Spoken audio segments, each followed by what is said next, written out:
L is for the way. At petfix-club, we want to make owning a pet the best it can possibly be for you and the one you love. Enjoy personalised online pet care at petfix-club.com. Start your free trial today. Love your pet? Join the club. Hi everybody, and welcome to this IGTV session. For those of you who don't know me, my name is Pete Wedderburn. I'm also known as Pete the Vet. I'm a vet in practice, but I also do a lot of work as a science communicator, if you like, and I do that through the media mostly. I also do it through my new website. I'm the co-founder of an exciting new website that's called petfix-club, and we have an online shop, petfix-shop.ie. So petfix-club is all about good quality information. It's about providing really top quality veterinary information to pet owners out there. My mission in life is to spread good information about pets so that people know more about the animals they live with, and so they can give those animals better lives. And that's what it's all about for me.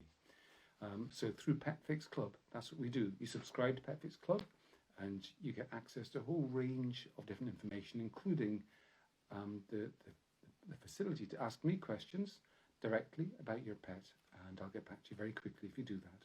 So you can sign up for a free month at petfix-club. Just go to petfix-club.com and you can do that. And if you don't want to join our club, then you can use our shop. And petfix-shop.ie, what that does is that provides you with a huge range of different accessories, pet food, anything you need for your pet, you can buy at petfix-shop.ie. We have very keenly priced products, really top quality products, but as well as that, if you're a member of petfix-club, you get an extra discount off everything. So that's the model of our new projects.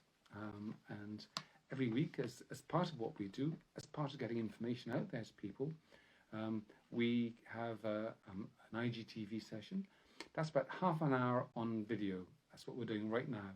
And every week, I talk about a different topic, and when possible, I have a guest interview. And this week, I'm really excited to have Adele, who's here from SARDA, SARDA, which is the SARDA Ireland, which is Search and Rescue Dogs Association of Ireland. And I'm just going to welcome SARDA Ireland. And there's Adele. How are you? Hello. I'm very well, Adele. Great to meet you. You too. We're actually a big fan of you in our house. My last dog looked very like your Kiko. Is that right? Oh, they're the best little dogs, aren't they? They are. And this is Jessie. Here. Hi, Jessie. Oh, she's lovely. Hey, she's got a nose, hasn't she? She does. She definitely does. Yeah. And she has a treat pouch here, so. Oh, Adele, I'm going to learn an awful lot tonight, I can tell you, and I'm looking forward to it. Where are you standing out of interest? Where are you? You're outside somewhere. That's very nice. I am. I'm sitting in Donegal, and it's the easiest place to keep the dog and chat to you at the same time. So it's raining a little bit, but. Tell me, I was just saying that all I know about, first of all, I'm not even sure if it's pronounced SARDA Ireland. Is that how you pronounce it? Yeah, it is, grand. Yeah. So SARDA Ireland is a voluntary search and rescue organisation concerned with the training, assessment and deployment of search and rescue dogs to search for missing persons. So that is all I know, Adele. So, and I have to say, I mean, I know these things go on. I know they go, now and again in the news you hear about them, but I really know very little about it. So, so basically, your job now is to tell me all about it. So I guess with all these things, it's best to start from the personal, then get the general. So how did you, Adele, get involved in SARDA? What was the story there? I actually don't fully remember how it happened. I read a book that was written by one of the founding members of SARDA Ireland that talked about search dogs, and I always knew they were a thing in America, and you'd see the bloodhounds in the films, but I never really realised it was in Ireland. So then I realised that there was SARDA Ireland, which were a national charity. So I went about trying to find someone that was involved, and I actually met one of our handlers in Galway, Jarlath, who's been with SARDA for a very long time, years and years. And we headed out one day where he was training one of his dogs, and I learned all about it from there, and I've been hooked since, really. And how long ago was that? How long ago was that? That was 5 or 6 years ago. So I've only got my own dog to train in the last year, So for the first 5 years, I was just hiding for other dogs to find me, which was a great way to learn about how everything works. So it was very good. I'm just watching the dog here. She's eating a beef throat. Fair enough. Yeah. What sort of dog is she? She looks. Let me guess. She's a beagle, or she's a Kerry hound, or what is she? Kerry beagle? No. She's a beagle, but she's a very thin, lean beagle. So we get that a lot. People say, "Is she a beagle?" You're like, "She is. She's just a very neat version." And which is perfect for us because she has great drive and motivation. So she's perfect for working, and she's also a nice pet as well in the evenings. Yeah, that's great. So can you tell me the history of SARDA in Ireland, if you like? So SARDA in Ireland started around the late 1980s. And a lot of the time back then, it was people that were involved in mountain rescue organisations. So they would be people from the likes of Southeastern Mountain Rescue, Galway Mountain Rescue, Dublin Wicklow Mountain Rescue, different groups around the country. And these were people that were out searching for missing people a lot of their time. Anyway, they would get call outs for people that may just get disorientated when out hill walking and would need help to find their way back to where they started from. And it kind of came around that they realized the dogs were a great asset in finding those people. So it really started as a kind of a connection to mountain rescue, and it's kept that through the years. And now we do a lot of kind of semi-urban type searching as well, and maybe like woodlands or coastal areas or along riverbanks. So it's developed a little bit over the years, but the general start was to get dogs that will air scent missing people missing on a hill and get them back home quicker. Okay, and is it a voluntary thing? People like yourself just do it because it's fun? Well, because it's a service, I suppose, and it's also.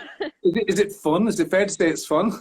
It is actually. It's very good fun. Yeah. So the charity is all voluntary. We don't have any paid members or anything.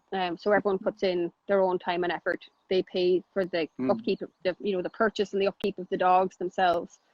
We have one or two team vehicles that we use, but it is a lot of cost on the volunteers that are part of it. But there's a great love of it. Now it's strange to say that we have fun. We do have great fun. A lot of the time we are searching for missing people. So in those cases it becomes very serious. But when we're training together on the hill, it's very much the best weekend you would have in a long time, with 10 dogs running around. I can imagine it's kind of a bit like hill walking, but with a purpose, you know? Yeah, exactly. And it's sorry, go on. I must say, I guess it must get, when there really is somebody missing, it must be quite emotional and quite distressing sometimes too, is it?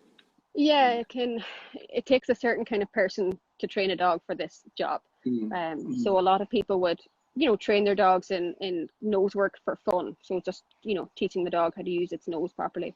And that's a big thing for us. That's what our dogs do. But it is very much nearly a matter of life and death.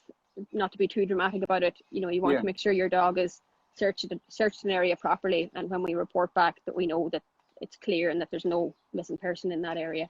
So it becomes quite serious when we are on a call out, but there's a great sense in watching the dog handlers and the dogs working as a team. It's amazing the area they cover so quickly. And it's a lot safer than having, you could probably, one dog team would replace maybe 20 or 30 searchers on a hillside. So it's a lot more effective. So it works well. Can you tell me about the sort of process? I mean, presumably you got your dog there as a puppy who'd obviously never gone hunting for people anymore. So how do you actually make them learn how to do that? What's the process involved? You kind of need the right dog to start. So we can come back around to that later, the types of dogs that are suitable.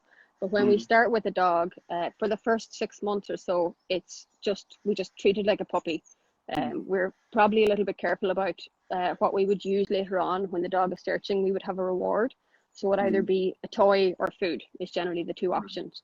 So if you have a dog that you're going to train with a toy, there may be a certain toy that you keep to one side as a puppy that it never gets unless it's working. So maybe it's a tennis ball or a tug toy, or if you're training your dog for food, which unsurprisingly I'm doing with the beagle, she gets some treats, but not the same amount that she would get them when she's training. So that's her real jackpot, and that's what makes her work. So when we start training with the dogs, it's a very simple process at the start. So the first thing we do is, the first thing we do is we get them to indicate, and actually this might be a good chance to show you. Jessie, speak, speak, speak. Good girl. So this is what the dog uses to say that it's found someone. And it's very important. She barks. She barks, yeah. So for her, it's a bark. Some dogs may have a sit and maybe a more quiet indication. So if you ever see like drugs dogs in the airports, they don't really bark, but they would sit quietly beside a person, and that's their indication to say that there's maybe something there. So for a lot of our search dogs, it's a bark, and that's the first thing we train to make sure that they can bark when they need to. And then when we start training them, it's a very simple game of hide and seek. So we get someone to run away maybe 5 meters ahead of the dog, and the dog gets to watch at the start. And once the dog runs after it, they get the ball straight away, and we make a big fuss over them. And then we just build on it from there until the dog can cover a whole mountain, just looking for that one person to play with or to give it its food. So that's generally the process that we use. And then we have... How do they know the scent of the person? So this is where it gets interesting. We have 2 different types of search dogs. We have what we call air scenting dogs, which is trained similar to the way I explained just now. And we have trailing dogs. So for an air scenting dog, they just know human scent. So it's the dog is really trained to say, if I find a person, I will get my ball or a toy. And you can take that dog out and it will find anyone in the area. So those dogs are used mostly for kind of quiet places, maybe like woodland or along riverbanks or up in the mountains or hillsides, and we'd have a lot of searches in boglands as well. So those dogs will just find any person, and generally in places like that there's no one else there other than maybe some other searchers and the missing person, so it works well. And then the other type of dog we train is what we call a trailing dog. So they're similar to the bloodhounds you see in the movies, where you give them the article of clothing. So if a person went missing, we may get their hat from home or something from their car, and we present it to the trailing dog, and it has a sniff of it. And after that, that dog will only follow that scent, and it will ignore every other scent along the way. So those dogs work well in urban places. A well-trained dog, you could walk it through Dublin, down Grafton Street, and it will follow just the trail of the person it's looking for and ignore everyone else. Really? Yeah, Among it's pretty cool. all the crowd. That is incredible, isn't it? I mean, It takes some time to get to it. They often talk about like how sensitive dogs' sense of smell is, like how many tens of thousands stronger it is than our own sense of smell. But I still don't think we really get it. How like they live in a completely different world to us. Like we're very visual and maybe a bit auditory as well. Whereas and smell is kind of so minor. Like okay, dinner's on its way, so I can smell something nice, grand. But that's about the limit of it, isn't it? Yeah, that's pretty much it. And we really see that when we're training trailing dogs at the start. So Jessie here is going to be a trailing dog, hopefully someday if she does well. And at the moment she is training to discriminate between scents. So we're teaching her the difference between the scent that she's meant to go for and the scent she's meant to ignore. So we would put out 3 boxes, I'd say, in a back garden, a large area, I suppose, larger than a back garden. And each of the boxes would have a different scent on it. So it may be toothpaste, tomato ketchup, household items at the start. And we teach the dog how to pick between the scents using the boxes. So we would take a sample of one of the scents, say tomato ketchup, and we will put it in a Ziploc bag and present it to the dog at the start of its search. And then the dog realizes that if it goes to the correct box that matches, it suddenly gets a reward. So the dog learns very quickly by association that this is the scent to go for. But the reason we generally use scents like tomato ketchup and that at the start of the training is for the handler's benefit more than the dog, because we can tell if we contaminate another box. If we get tomato ketchup on all 3 boxes by accident, it's not fair on the dog, because then the scent is on all the boxes. So it's an easy one for us to tell the difference. And then later on in her training, she moves to human scent, where we would put cotton swabs on people for maybe a couple of hours and then use them instead of the household scents. But at that point, as humans, we can't tell the difference. We can't smell it and say, oh, that's Mary's scent or that's John's scent. But the dog still knows the difference, and it will follow and pick out that exact scent. So it's really amazing when you get to that stage where you see the dog really using its nose and deciding what smell is in front of it. It's quite astonishing. And how long would it take you to train a dog so that it's kind of effective, really? We say around 2 years. But in reality, 2 years is probably the shortest you would spend. So we normally wait until the dog's maybe 6 or 8 months before we start. And then the first thing that we do, along with teaching it its indication and some basic searching, we do some obedience and stock work with it. So for our dogs, it's very important that we have control over them all the time and that they're not going to get distracted by stock. So we need to be able to move through a farmer's land that may have sheep and cattle and know that the dog won't harm the sheep and that the dog will still search the area and make sure that there's, you know, no missing person there. So we do some training like that very early with the dog. And then after that point, you're talking maybe another 1.5 years of training, all going well.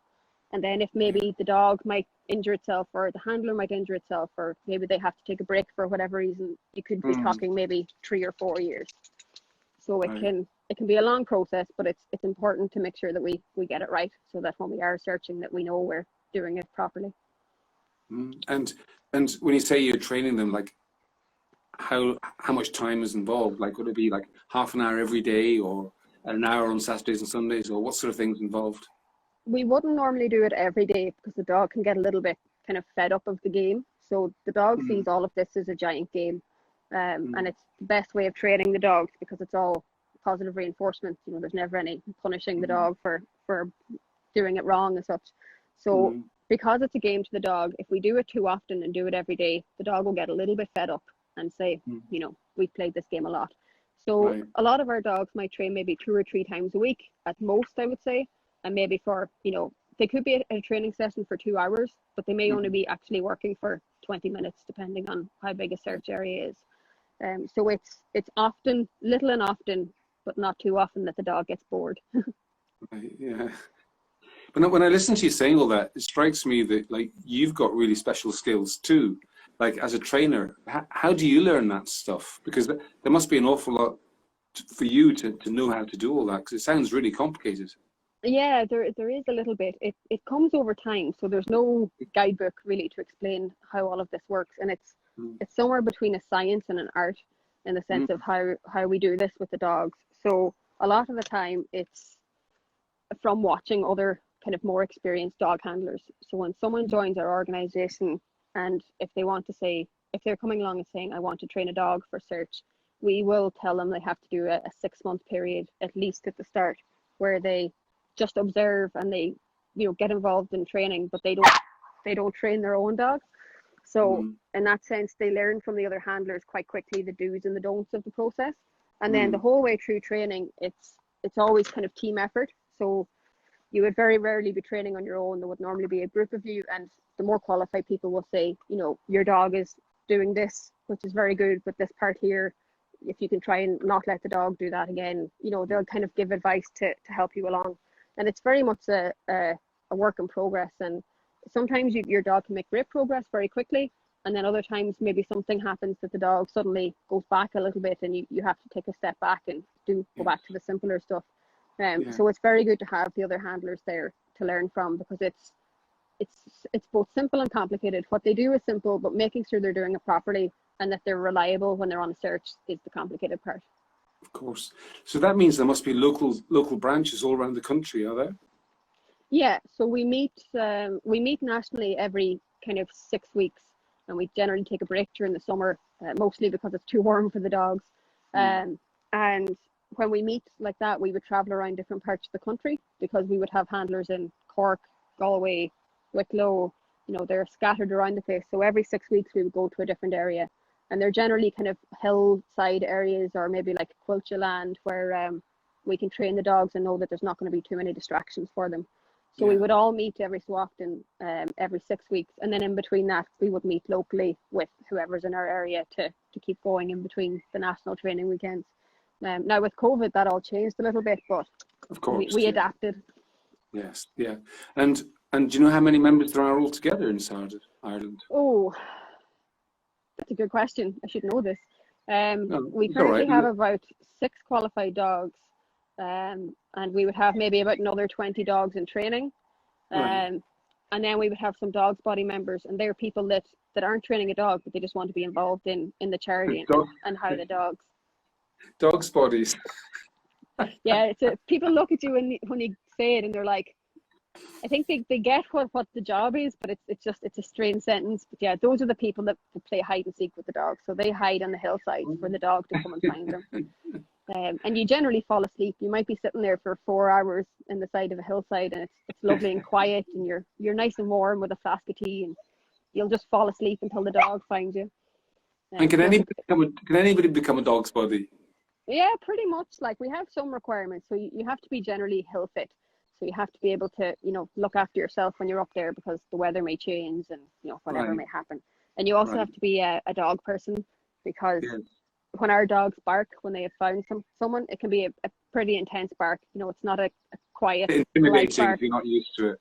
Yeah, like the dogs Yeah. are so well trained that they won't really, do anything to the body or go near them. But it's just, you will have a very excited dog barking in your face, waiting on its sausage Yeah. or its toy or whatever. Yeah. So I think it's a good requirement that if you're into dogs, we're the right people to come to. Yes. One of your colleagues just went on, left a message there saying there are 19 people, 19 handlers, 19 active handlers and dogs. So There we go. that's quite a team. That's quite a team that you have. Yeah. And we're talking about these dogs, and I saw you've got a sort of beagle-ish dog. Is that typical, or do you have how do you decide what sort of dog's the right kind of dog? Beagles wouldn't really be typical for us. So I kind of picked her to suit my personality and the kind of dogs that I'm into. But a lot of our dogs would be other working dog breeds. So it may be collies, German shepherds, Belgian Malinois, those kind of larger working dogs. We would have Labradors that would have probably originally been bred as gun dogs that are now search dogs. So it's that kind of dog. It's a dog that doesn't mind being out in the rain. It will work for hours. It doesn't mind going through gorse or woodland. It's not really affected by the terrain. So it's that kind of working dog that has a lot of drive. And we generally start them when they're very young. So if someone was thinking of joining and their dog was maybe 3 or 4, you're probably at the upper end of the age to start them, because if it takes 2 or 3 years, you don't want the dog to be 8 years old by the time it qualifies. How long do they work for? When do you retire a search and rescue dog? It's a big question, and it's probably every handler would pick the time when they think the time is right. So there's probably a line in it where if your dog is searching for missing people, you want to make sure that you retire that dog before it doesn't become effective anymore. So if the dog becomes particularly old and can't get over the ground the same way or can't work for as long, it's not really fair to be asking the dog to do such a big job if it's not fit to do it at the time. So it's a very personal decision, because you're inseparable for years, and you might get up at 5 in the morning for a call out, and you and your dog hop in the car and you might be gone for the day. So they're very attached to their dog. So it's a very tricky thing to know. It's like any dog, when's the right time. Yes. When it stops, if you haven't got a replacement dog that you've trained, a huge bit of your life stopping as well, isn't it, really? Yeah, I suppose, and did you become a dog's body?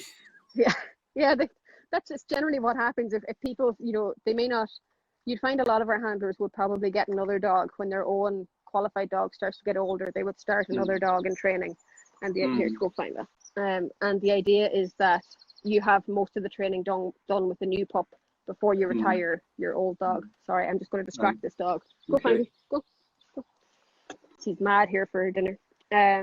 So it's an interesting kind of timeline, but you're training this dog for 2 or 3 years to hopefully work for maybe 6, 7, 8 years, depending on the breed of dog and its age and whatever.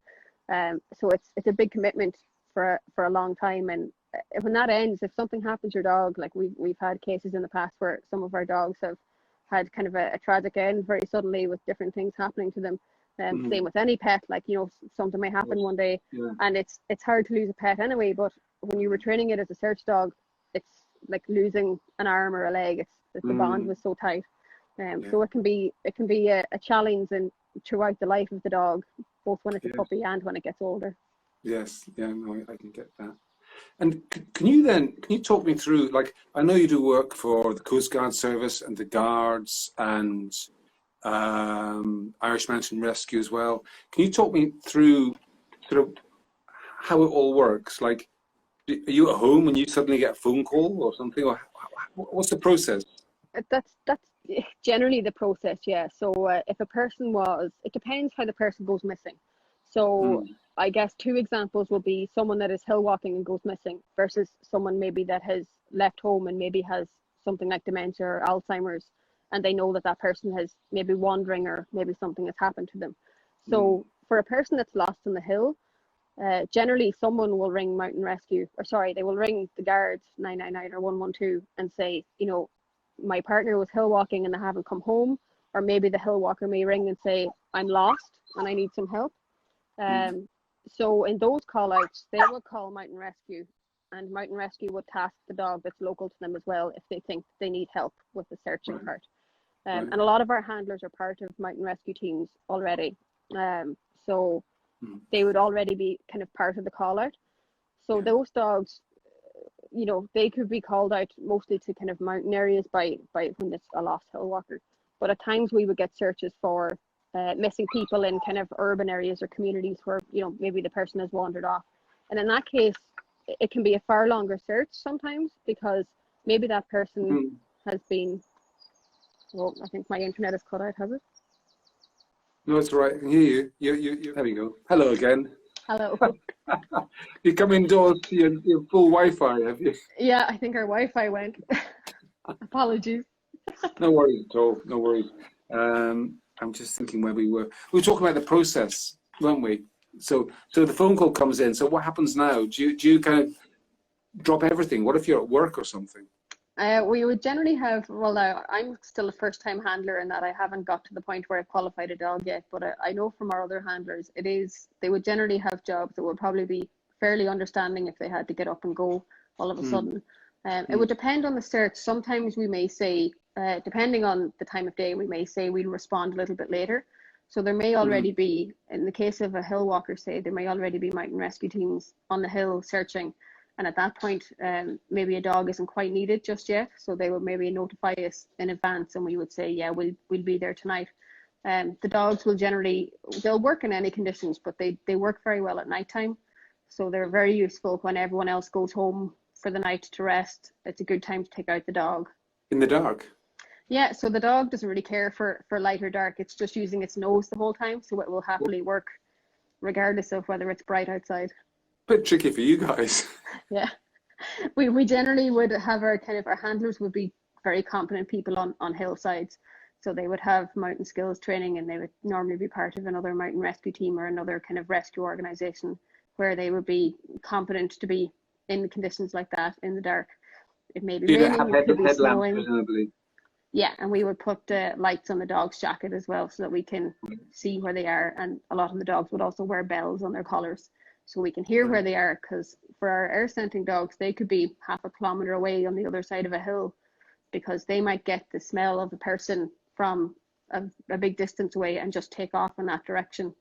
So the way the air scenting dog works is that the handler will walk up the area, but the dog is off lead and it does its own thing and it covers the area. And once it gets a hint of human scent, it will turn into the scent cone and follow that the whole way. It could be 500 meters or more.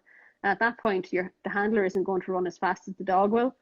So when the dog gets to the person that it's looking for, it will generally bark at the person and then turn around and run back to the handler and bark again in a kind of it's like a dog waiting on its dinner. It's like, I found it, come quickly so I can get my toy or food or whatever it is. So the dogs work quite well in the dark and the handlers are very used to it as well. It must be complete euphoria when you find somebody and when you find them and they're well. Yeah. And we've had some recently where there's, been searches where we find the person and, there could be lots of people searching and it's just really a case of get as many people searching as fast as you can. And we've had a few recently where our dogs have found people that were, they recovered, but they probably wouldn't have had much longer left in that area. If they weren't found, maybe in a couple of hours things would have changed. So, moments like that, it's great excitement that you found the person, but then you have to put away your dog training brain and kick in your first aid brain and make sure that person is looked after until you can get more help. I feel emotional just thinking about it. Like, to be involved in it It must be just incredible. Mm. And how long would you be searching for? Like, I mean, I guess if you're lucky, you'll find them within 3 or 4 hours, would you? Or how long can it go on for? It can depend where they're missing from. So if they're something like a hill walker that went missing, and maybe they left a route with, friends or family and said, I'm going this direction and whatever, that makes it a little bit easier for us because we know they're in a certain area. But if you have someone that's, say, missing, that, leaves their home in a town in Ireland and goes missing, those searches can be a lot longer because you may not know where that person has gone. So it may take some CCTV footage of that to identify which direction they went. And that's where our trailing dogs become very helpful because we're new to training the trailing dogs. But once we get dogs qualified in that, what we will do then is we will take the dog to where the person was last seen. And if we have something like a hat or something that a family member can get from home, we will let the dog sniff the hat. And the dog will pick up on the scent and give us an idea of what way they walked. So the dog will follow the route that the person took. So it's very helpful for kind of narrowing down the area.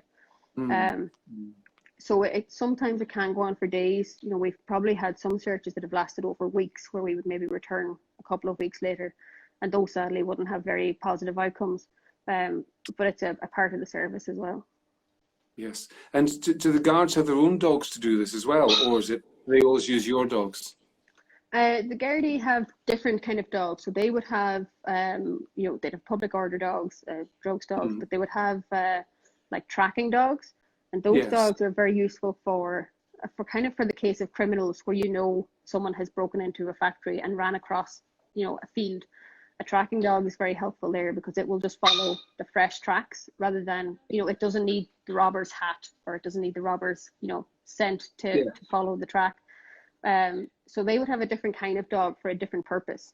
So they would generally call us out. A lot of our searches will be where we're tasked by the Gardaí because they know that our dogs can provide this kind of service along with their own dogs and other agencies as well. Yes. Somebody just asked a question, which is a good question. This is the Irish Pig Society, actually. Hello, Irish Pig Society. How long do scents last for?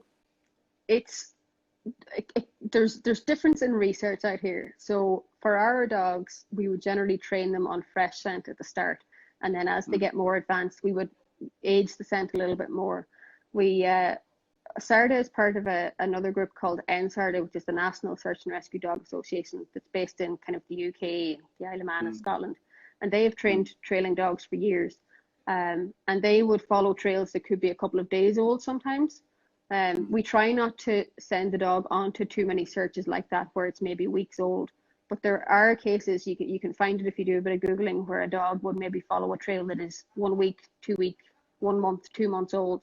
And there have even been studies that have showed dogs trailing something that was maybe 6 months old. So it really depends on conditions. There's a lot of science in it. Did the person walk through grass or sand or tarmac, because the scent would gather in them all differently.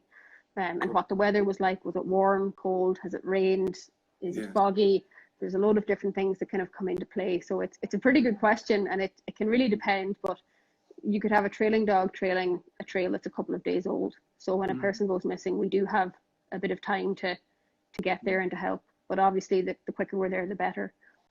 And are some dogs like much better than other dogs, or the dogs generally have are some dogs recognised as being total stars? Like, you got a difficult case, we'll get that one over there.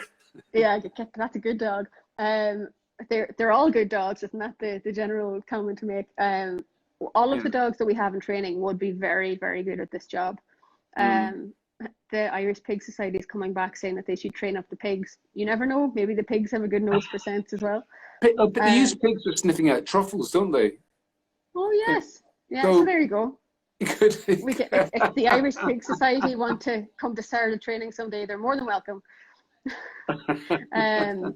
For what was I saying now when I got distracted by that? Oh yeah, so all of our dogs that are in the program are very good dogs, and the people that are handling them are kind of experienced, or they've had an experienced person involved that can spot a good dog and know which dogs are suitable. So my own puppy she wasn't bred for this particular purpose, and she wasn't bred in particular for any purpose. She was just appeared on the farm, but she was picked out of the litter by the farmer as being the most kind of busy, nosy puppy. So it wasn't the puppy that cowered away from any noises or anything. It was all go from, you know, the moment that it could go. So it's those kind of dogs you want. You want a dog that's very determined, because they may have to search for 6-7 hours in a day. It could be 10 or 12 hours. We had a search recently in the West where the dog was out for, I think, about 2 or 3 days in a row, searching about 8 hours every day.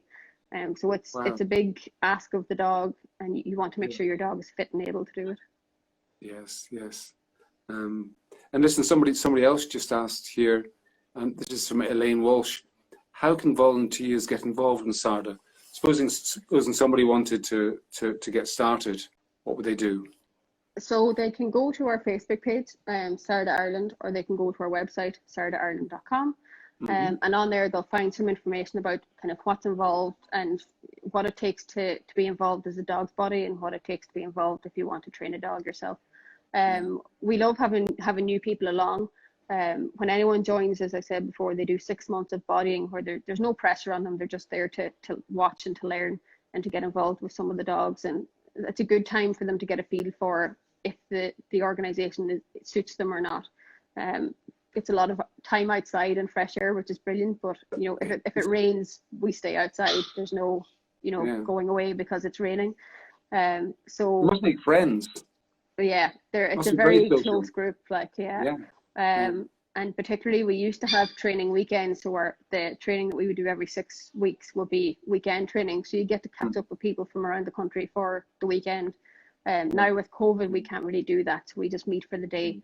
But it's a great way to meet like-minded people. If you're into dogs and you're into being outdoors, it's a great place. So anyone that wants to join, feel free to go onto the website or onto our Facebook and drop us a message, and they will come through probably to myself, and I can explain more to you. Very good. Something else that's occurred to me, there must be quite a lot of costs involved in doing this. So I guess you have to do fundraising, do you? Is that part of what you have to do? We would, yeah. So normally we would have a street collection day in January in Cork, and the people of Cork have been very good to us over the years. So we would normally do that, but this year again, COVID ruined that plan on us. So we do kind of other fundraising along the way. We would put donation links on Facebook and on our website for anyone that would like to donate. And a big thing we've had recently is people doing the Facebook birthday fundraisers.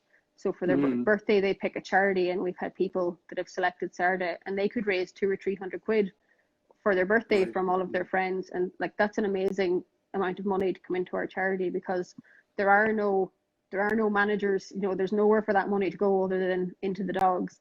So it would buy, like, you know, harnesses for the dogs. It may buy heli harnesses that we use for winching, team equipment. So like, our team members will be out, as I said, in all types of weather, so we need to make sure we have them in gear that keeps them safe and warm and dry. So there's a lot of cost involved in making sure everyone's safe while they're out training. Of course, yeah. So if anyone wants to do electronic communications as well, things like, I don't know what sort of equipment, but lots of stuff like that you must have. Yeah, we would have radios. So we would have VHF radios, and then we would also have kind of Tetra radios that we can use across the country. And they're an expensive asset. They're invaluable to us. We couldn't do without them. But they're an expensive asset to have. Every handler needs to have one in case they're called out. So it's there are definitely costs that add up, the same as any charity. So the money always goes to a good place with us. Yeah, that's great. And listen, Leah's asked the question, how often do you train new dogs? So how often do you get new animals coming in?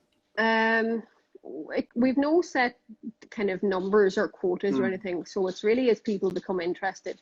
We would have people that would email and would join maybe some trainings for a couple of weeks, and they may realize that this is something they want to do and they want to get a dog straight away.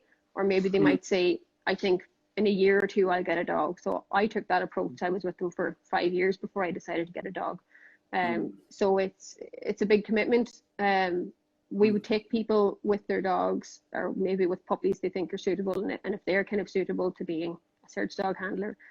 So it really depends on who comes looking to join. So some years we might have 3 or 4 new people join, and other years we might have 10 or 15 new people join.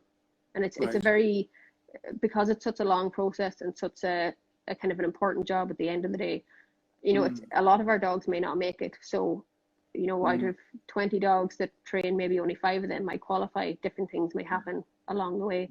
Or maybe the handler becomes busy and they don't have the time to train the dog anymore, you know, life takes over.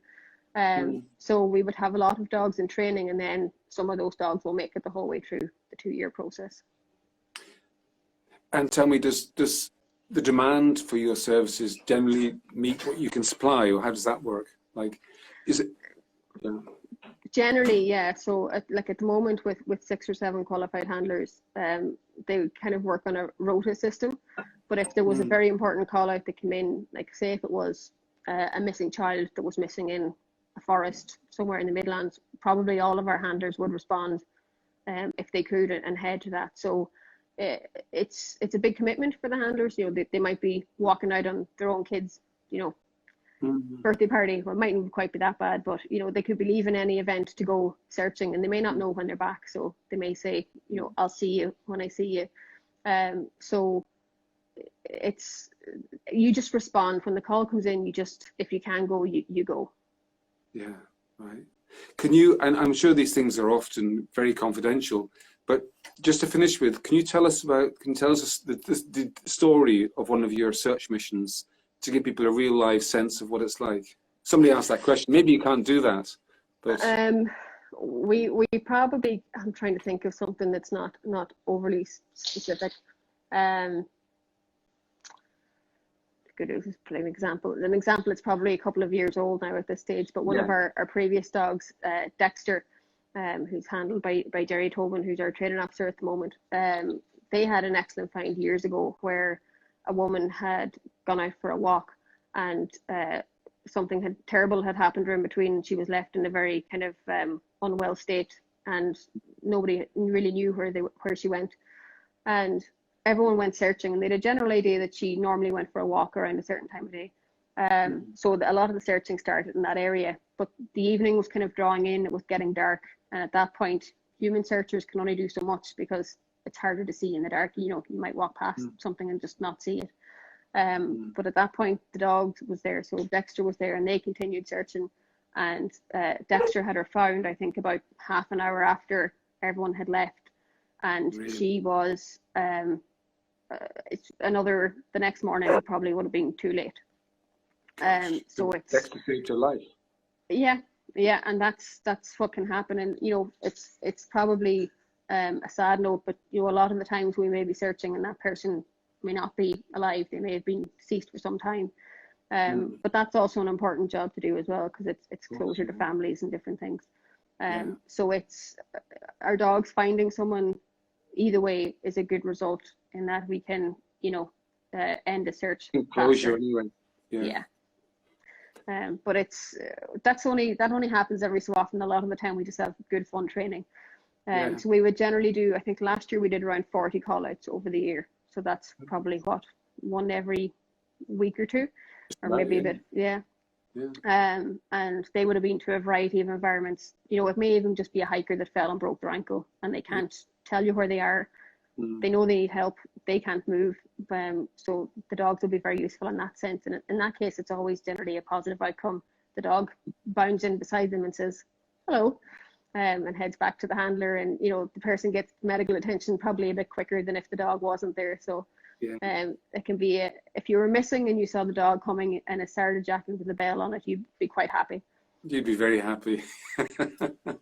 Listen, Adele, we better wind things up, but I have to say, this has been a really fascinating session, and I've really enjoyed it. I've learned so much, and it's just like I said, it's amazing to me that this goes on behind the scenes in Ireland, and nobody knows this is happening, you know?